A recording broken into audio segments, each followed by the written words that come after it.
Les performances d'un catamaran en course nécessitent une préparation intensive et rigoureuse dans laquelle rien n'est laissé au hasard, tant du point de vue physique, psychologique et pratique de l'équipage que du point de vue technique du bateau. En effet, l'engin de course doit être une mécanique fiabilisée par des réglages précis, judicieusement choisis et systématiques.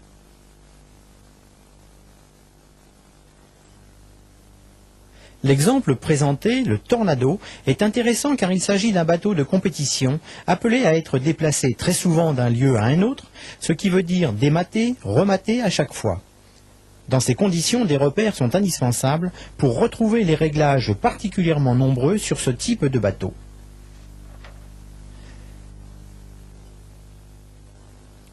Différentes méthodes peuvent être utilisées pour conserver la mémoire des entraînements et des compétitions vécues. Les sensations issues de la marche et du fonctionnement du bateau sont traduites par des repères qui peuvent constituer une base de données d'une importance extrême et qui, pour certains coureurs, devient systématique dans le but de toujours améliorer un peu plus la performance. Les navigateurs ont notamment la possibilité d'utiliser l'outil informatique qui leur permettra d'inventorier les paramètres jugés importants durant leur navigation, les réglages, les conditions, les impressions, les repères de vitesse, et les mettre en relation dans la base de données constituée.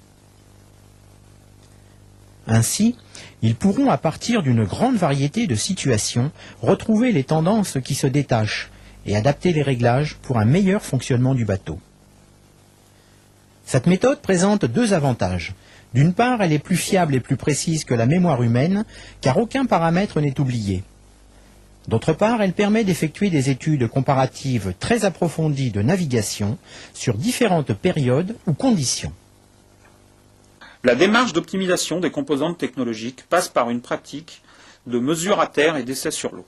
Cette démarche s'accompagne d'une réflexion qui doit permettre de valider ou d'invalider nos hypothèses relatives à l'amélioration de la performance dans les domaines tels que le choix du matériel ou l'essai de nouveaux réglages. Nous allons maintenant voir quelques mesures effectuées à terre et leurs protocoles. Suivons Richard Deméo et Fred Lepeutrec, tous deux membres de l'équipe de France de Tornado, qui ont bien voulu nous dévoiler quelques éléments du mode de mesure qu'ils utilisent afin d'optimiser les performances de leur bateau.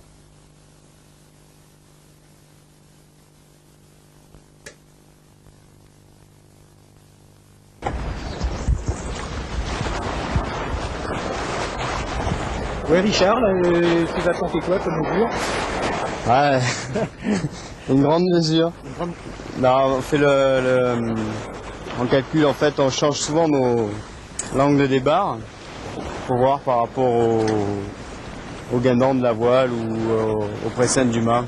Oui. Ça influe là-dessus. Donc là, on le mesure. Et puis, on tend en fait un fil de câble à câble au niveau des barres. Et puis on met juste le réglé comme ça. Puis là on a une valeur qui est de 25 ici. Bon ben là ça nous donne ça repère. Disons que y en a, ils peuvent s'en servir en fonction de la force du vent. Maintenant on essaye quand même d'avoir une valeur qui reste une valeur de petit temps, de médium, de gros temps. Et puis en fonction de ça, bon ben on adapte plusieurs voiles. Disons que chaque voile a peut-être une valeur différente ici. Alors Philippe Néras, pour l'entraîneur que vous êtes, le précintre sur ce type de bateau est-il important? Oui, c'est un des repères importants sur ce type de bateau, puisque nous avons des mâts qui sont maintenus par un système donc, de losange avec des barres de flèche. Plus les barres de flèche sont fermées et plus on tend le guignol, donc le losange, plus on obtient un précintre important. Donc il faut connaître absolument cette valeur qui doit s'adapter exactement au rond de guindon de la voile. C'est-à-dire qu'on a, après avoir fait l'angle des barres, en fait, le guignol, on a la possibilité de le tendre en bas. Donc lui donner mettre une tension dans les câbles. Et en fait, cette tension, on va essayer de vérifier pour une valeur d'angle donné des barres, si cette tension change en fonction de la tension qu'on met dans les câbles, si le pressing change en fait sur le mât. Voilà, donc on va mesurer ça en fait en tendant un bout de la marque de jauge qui est en haut du mât à la marque de jauge qui est en bas du mât. Et pareil, on va prendre la valeur à peu près par ici, parce que c'est à ce niveau-là que le mât s'entre le plus. Oui. si on connaît nos tensions qu'on met dans le guignol par une forme de mesure, on mesure toujours après la navigation, donc on ne tombe jamais le mât. Et on voudrait savoir, vérifier si avec une telle tension dans le guignol, le poisson qu'on obtient ici. Donc pour ça, on tend un fil donc, de marque de jauge en haut, marque de jauge en bas. Donc là, Fred va tendre le guignol à la tension qu'on utilise en navigation et on va voir le poisson qu'on a ici. Voilà. Tu as tourné Fred là-bas à la tension du guignol. Attention le guignol. Ah, tu vois partir hein, par rapport à tout à l'heure, regarde.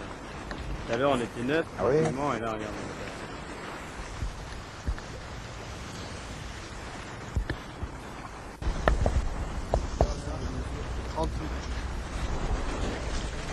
Combien tu as là 38. Voilà. Ça montre que, si tu veux, pour nous, ça nous donne une indication sur pour telle ouverture d'angle, telle tension dans le guignol. Eh ben, on a un poisson ici de 38. Il y a des repères au guignol.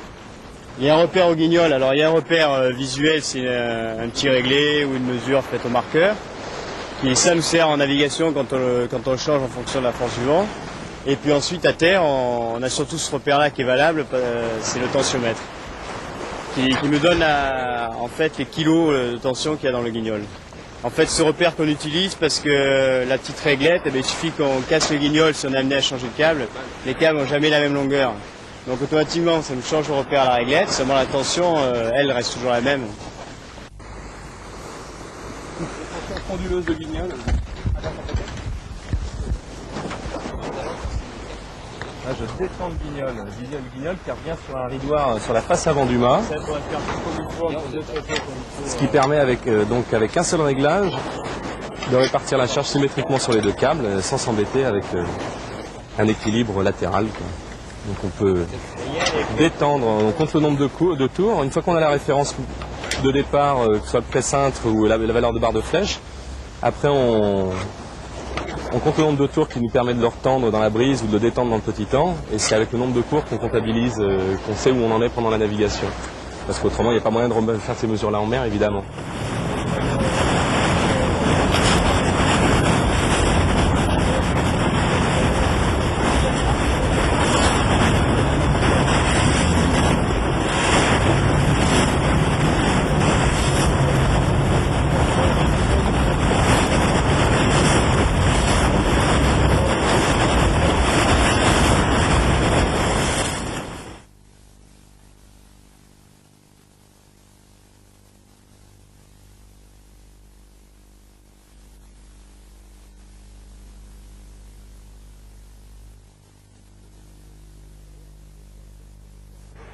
De nouvelles mesures réalisées sur la tension des câbles permettent de vérifier le bon équilibre retenu pour le gréement.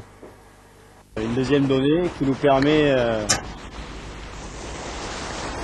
voilà, on mesure 37-38 sur un, bon, on prend sur les deux, pas obligatoire, mais c'est juste par sécurité, 37-38 aussi.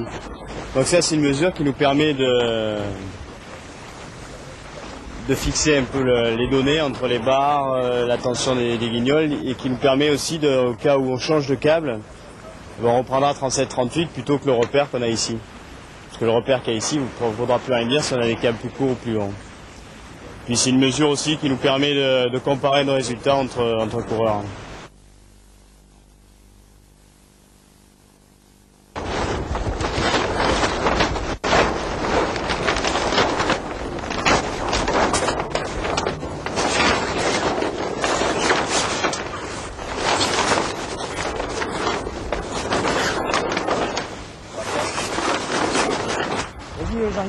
Avec un petit circuit simple du boot qui permet de retendre les lattes qu'on les détend chaque soir après la navigation pour éviter que les lattes qui sont en sandwich en chauffant prennent des cintres pas normales parce qu'ils se déforment.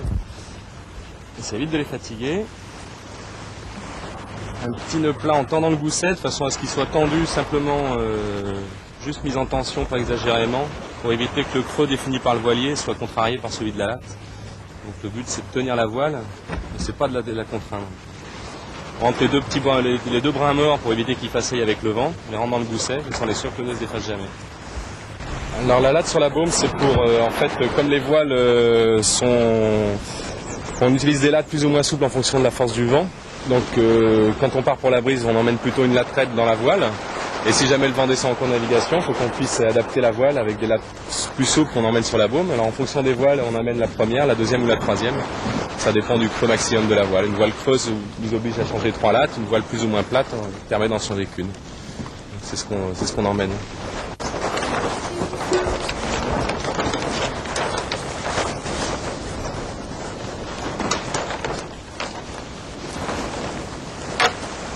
Bon, pour faire la mesure, bon, ce qu'on utilise nous en tornado, hein, c'est qu'on prend le câble de trapèze. En fait, on tend le câble sur la patte doigt ici, sur la tâche de la patte doigt sur la coque. Et ensuite, ça on le fait en tension, hein, c'est-à-dire le mât mis en tension, hein, au niveau des haubans. Et ensuite on recule. Et on va se mettre ici, dans pareil, la projection sur l'arrière de la coque. Et en fait, par rapport à ça, on a un repère entre nous. Hein. Ici, on part du principe qu'ici, c'est le 0. Ça fait que si on tombe sur une mesure vers l'avant du bateau, c'est en positif. Vers l'arrière du bateau, c'est en négatif. Donc, on vient ici avec la mesure qu'on a prise sur la patte doigt. On se met là. Bon, mais là, par exemple, on a plus 15 en quête. Voilà. C'est la mesure de quête qu'on fait.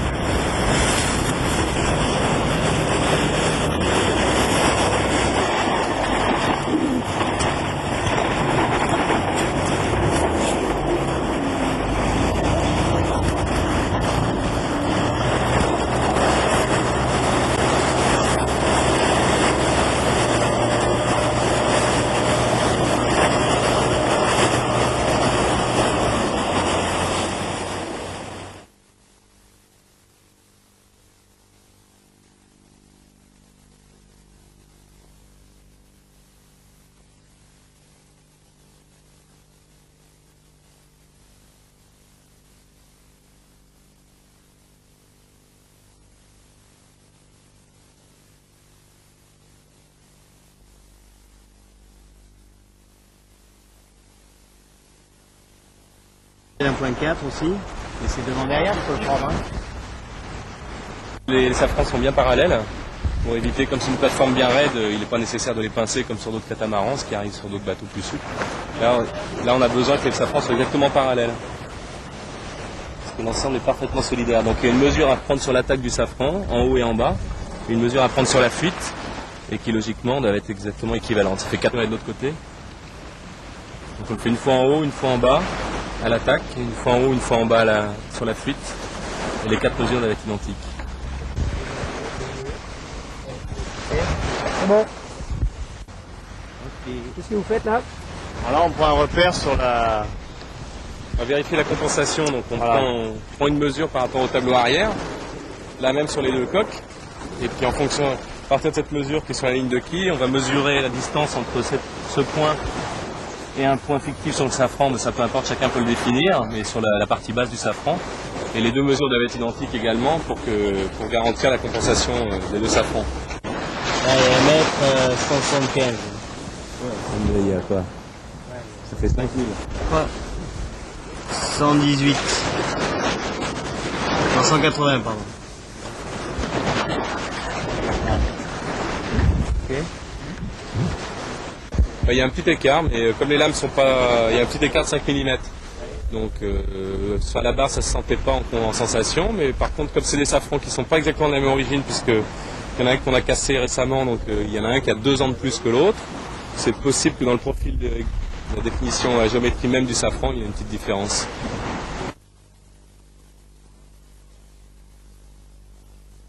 Bon, on a une tension en navigation. Et on essaye de détendre le soir. Donc on détend le soir, on retend le matin en fonction du vent qu'il y a. Alors la tension, c'est en fait on tend plus ou moins en fonction du vent. D'accord. Alors on a un système de réglette là sur le haubans qui nous permet d'avoir un repère, toujours un peu de la même manière que le guignol. Et puis on a le tensiomètre qui nous permet aussi d'avoir une tension sur le haubans, une tension du haubans. Au cas où on change le câble qu'on achète, les nouveaux câbles sont plus longs ou plus courts.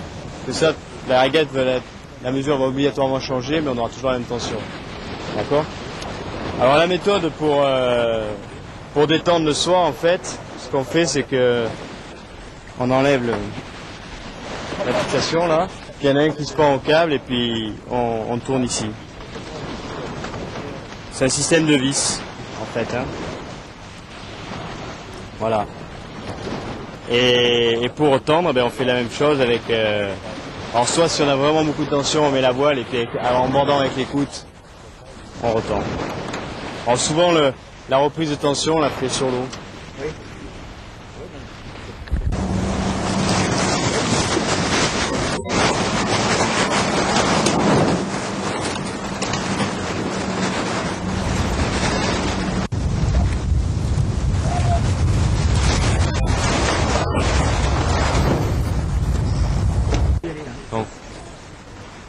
Donc le réglage de Cunningham qui est un palan fixé au point d'amure de la voile, de la grand voile, et qui permet par son action de tension d'empêcher le creux de reculer dans la brise. Donc au fur et à mesure que le vent monte, on en prend davantage, et ça empêche le creux de la voile de se retrouver sur les arrières, ce qui nous empêcherait d'avancer. Et par effet secondaire, ça entraîne le mât dans un cintre qui résorbe le rond de guindant qui a défini le voilier. Donc ça aplatit, au fur et à mesure, ça aplatit complètement la voile. Donc on peut faire une petite démonstration. Hein. Donc, voilà. Donc tension de Cunningham. Et tension d'écoute. Voilà. On aplatit complètement la voile. Elle est même vachement plate.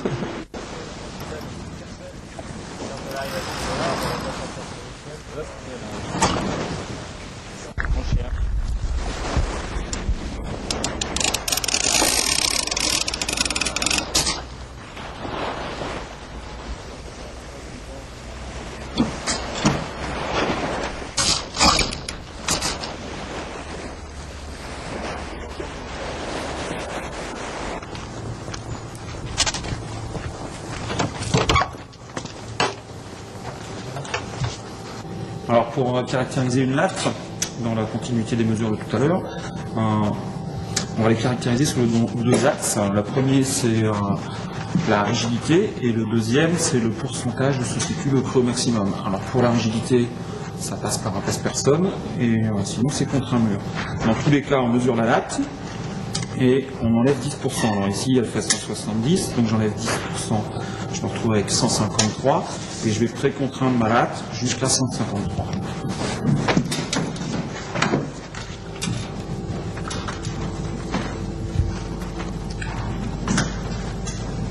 Voilà. Et après je regarde quelle valeur j'ai sur le pèse-personne. Donc là j'ai 3,5 kg. Donc 3,5 kg c'est la mesure de rigidité de la latte. La latte contre un mur. C'est la même opération.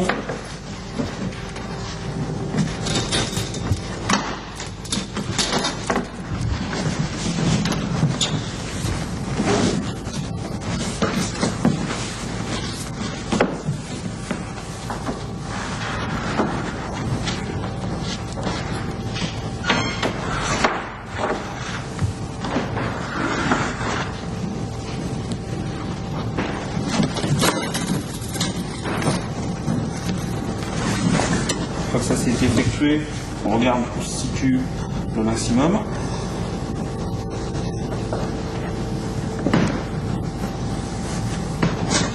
Donc ici je trouve une valeur de 70 et après on va calculer le pourcentage. Donc en divisant 70 par la longueur, on va trouver là à 40% et donc le creux maxi sur cette latte là se situe à 40%.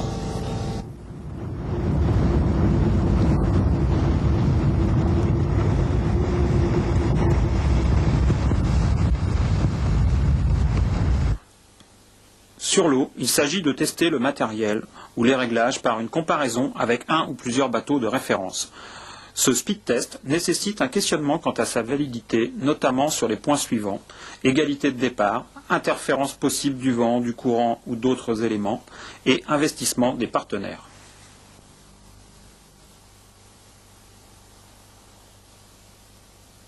Les données étant nombreuses, pour ne pas les perdre, il est indispensable de les noter. Voici quelques exemples de fiches qui permettront de les garder en mémoire, de constituer une base de données actualisable et utilisable.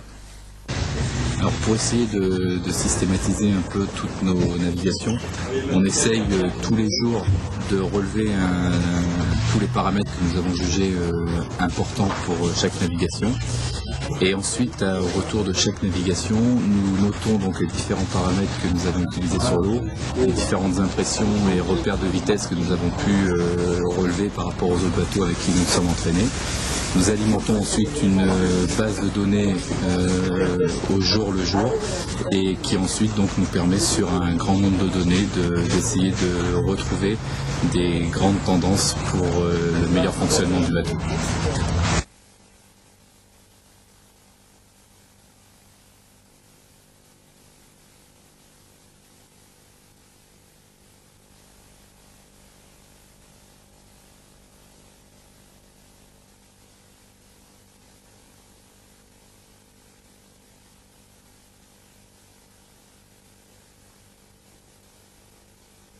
Au retour à terre, le nécessaire débriefing effectué sous forme de débat permet d'éluder les questions concernant la validité du speed test.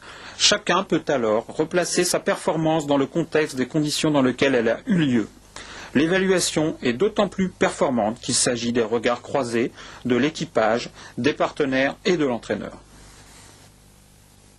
L'amélioration de la performance passe par des progrès effectués d'une façon empirique permettant de valider des choix de matériel et des réglages. La démarche, qui repose sur une alternance entre réflexion et pratique de mesure, est accompagnée d'un procédé d'enregistrement des données constituant une importante mémoire, gage de progrès ultérieurs.